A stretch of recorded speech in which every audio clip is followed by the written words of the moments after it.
How many of you guys started a project and looked at it about an hour later and said, man, this is gonna take more time and money than I had thought? Pretty much all of us. We got our Trooper Coupe here up on the lift, which is our 1990 Florida Highway Patrol rescue coupe that we're gonna build for 25. And we started installing some of the suspension mods, and we're on to the next iteration on where we're headed. So we're breaking down the old, and we're headed back out to the fab shop and get this stuff installed so we can get this thing back on 4 wheels and start transferring some parts.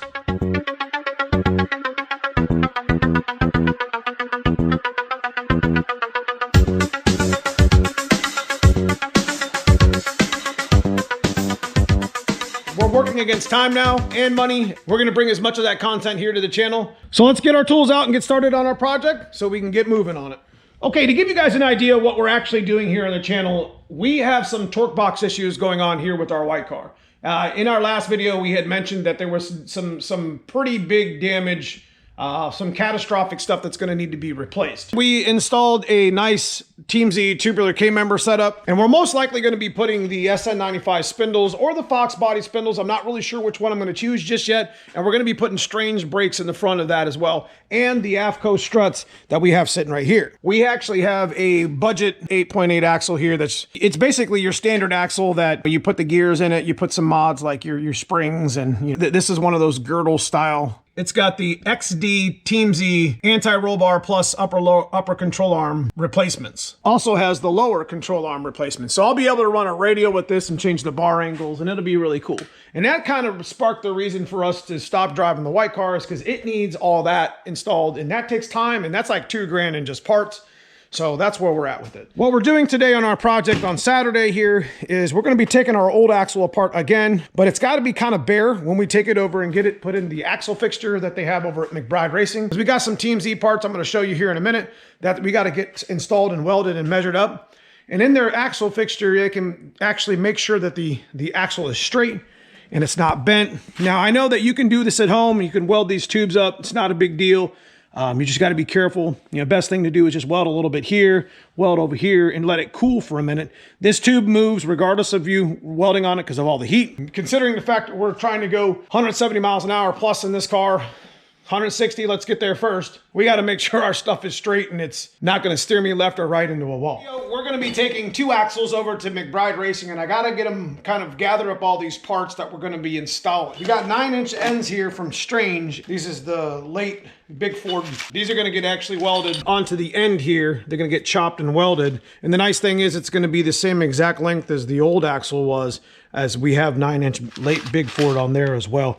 We run with Mosers, and we got another set of Mosers and bearings in the back that we're actually going to be installing on the new axle housing. We're trying to get this one fixed so we can use it, and this one will get reinforced while we're at it, and then we can figure out what type of gear set and what type of like spool and stuff. I can't afford to have multiple race cars. We'll get the housing ready, we'll get it all welded up, and then we'll make it for another day content when I finalize it. The stuff we're going to be using is the Team Z front brace, the mid brace, which goes right here in between, and it's going to get welded on in a axle fixture, and this is all going to get welded up, and the ends are going to get chopped like I said. So this is going to be the new axle with 5/8 studs.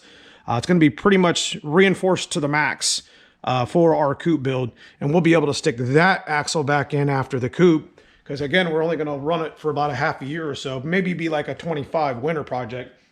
And we're going to get our boxes fixed on this white car. This is something that we're going to have to put on the back burner for a while.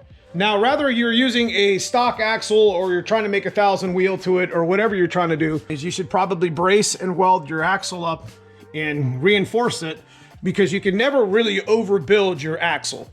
That's one of those mods that you can spend good money on your axle and it not be wasteful. Just like myself, we wait until the last minute to do some of these mods. Got to double back and redo the mod over again to make it stronger for the next mod. One more thing before we actually start tearing it apart. I've showed you quite a few mods here that you can get from Team Z, shock mount brackets / instant center. You can see all the different settings that you can put on this. In one of our last videos, we tore that right off at the track. And I think that's where our our upper started to tear. I mean, that whole side of the passenger side started getting really bad.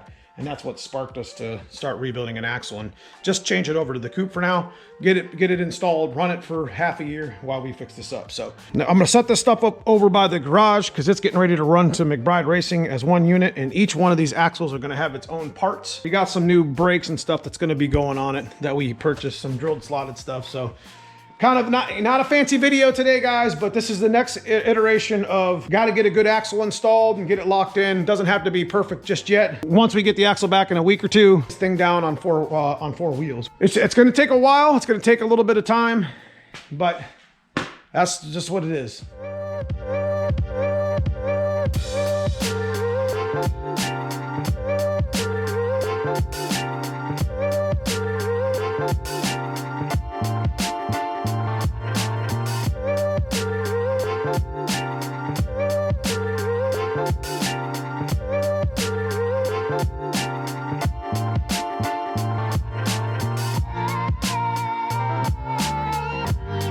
Putting little bolts and stuff in a freezer bag, always nice when you're taking stuff apart, so you're never actually questioning where you stuck the bolts at.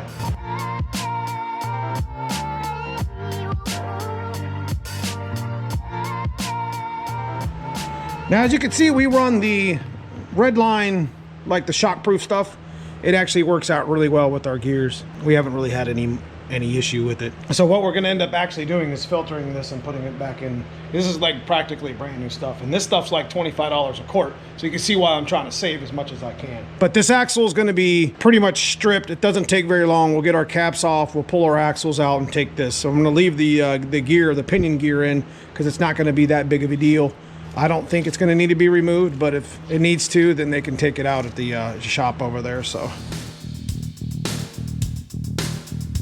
Now with 9-inch ends, it's pretty simple. The bracket is basically what holds the bearing and the axle in place with the spool. So as soon as I get this bracket off, this whole axle will slide back out. Pretty easy little setup.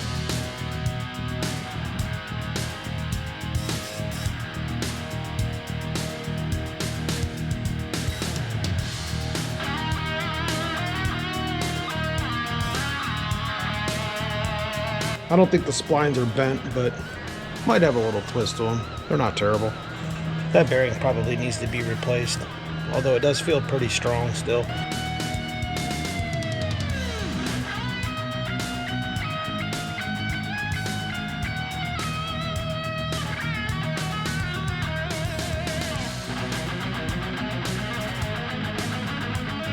So next we'll go ahead and get these brake lines off and these Teamsy upper spherical differential. It's got a little play in them, so we're going to end up replacing those anyways.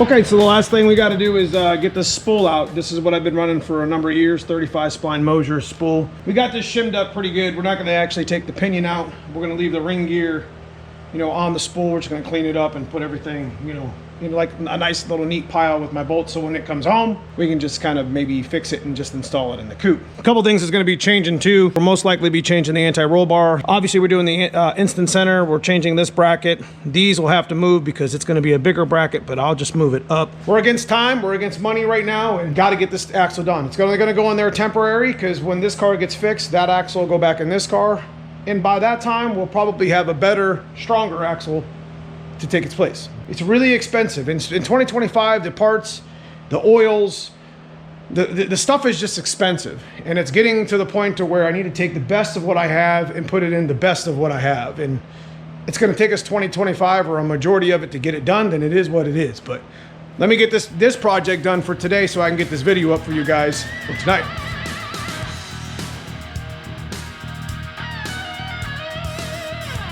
Much like we did with the first axle vehicle, you're going to want to put these in a baggie and make sure that the shims are in the correct spot. So this is obviously passenger side. When you're taking an axle apart, this stuff you're going to want to keep this stuff on its same side. And there's dots. I said in other videos, you can see the two dots here. There's dots that actually tell you what side the cap is on. There's one there, two there, two there. So I don't know if you guys knew that or not. Tip of the trade, taking your 8/8 axle apart and you get these caps mixed up. Well, pretty easy. The arrows go out and the dots match up. Ford made it kind of dummy proof, but I have switched them, so I'm kind of a dummy.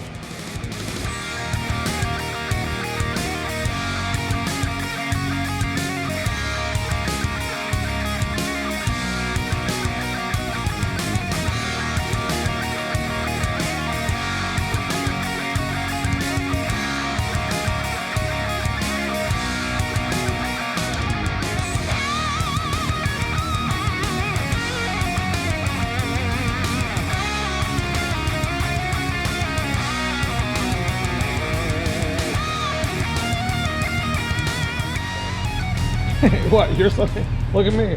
Look at me. Filthy. All right, so we made it here to McBride Racing. We're here with Steve Sr. It's good to see you, man. I ain't seen you in a while. If you guys remember, we had our coupe done here not too long ago. Had some torque boxes. But he basically, what we were talking about doing with Steve is kind of reinforcing it and fixing the axle that we broke. And then this is a whole nother build, a whole nother new axle that we're building. So he's going to show us the fixture real quick after we get it unloaded. So you basically just have a big bar. So this is what you basically use to keep the axle from bending once you start welding on it. Quarter chrome moly. Because it will move. Moves quite a bit. Oh yeah.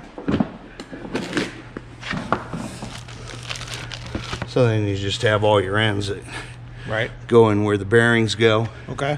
And then whatever rear end you're working on, then these will slide into the end of the axle. Okay. On the flange. Mm-hmm. And then the tube goes through, and then that way it holds the center line through your carrier out to your axle ends. Okay, so that's kind of the way to go here. I mean, it's not complicated like any of the tools. They're just, you know, they're expensive. Mm-hmm. Well, that's why we're here. Make sure it's straight so we can stay straight. Most likely that other one's probably bent anyway. Oh, I'm sure. I'm sure. They're bent. Factory ones are bent. I know, right? I appreciate you. Without racing them. I told y'all, you guys got to get this stuff done. If you can take it to a person and have them put it into a fixture and then weld it up. I mean, you can do it the budget style, you know, weld here, weld there, let it cool. But again, I mean, at the end of the day, yeah, you always want to do it right. If you start making power, you want to make sure it's right. Yeah. It can get ugly quick, right? Yeah. I figured I would drop this stuff off and we can get this stuff busy. What kind of time frame do you think we're looking at? Probably a couple weeks. Okay, perfect. So, all right, guys, it's pretty much all I got for the video. Got some stuff to clean up here on the floor. Got some parts to put away and make sure that we inventory correctly. But hope you guys got something out of it. You look at the project, you say, man, that's going to take some time. It's going to take some money. Well, it is what it is. You know, that's where I get the whole get your shit up the jack stands idea. But like I had mentioned earlier with the baggies, you know, having some old milk crates is kind of nice to put the old parts around and make sure that you're not going to lose anything. You should get started on a project and you can't find your bolt. You know, you're ready to actually work on it. You don't know where everything's at. So I try to keep as organized as possible. Guys, I just try to keep you motivated here on the channel. I'm going to be honest with you. I probably wouldn't have got that axle done. So you guys motivate me and inspire me just as much as I inspire you if I do. And if you enjoy this sort of content, leave me a comment below. Leave me a thumbs up. Subscribe if you haven't already. Check out that join button, become a member of the channel. Appreciate all my members. Got some merch at neomustangs.com. I just appreciate you guys just watching and listening to me ramble. We'll see you soon in the next video.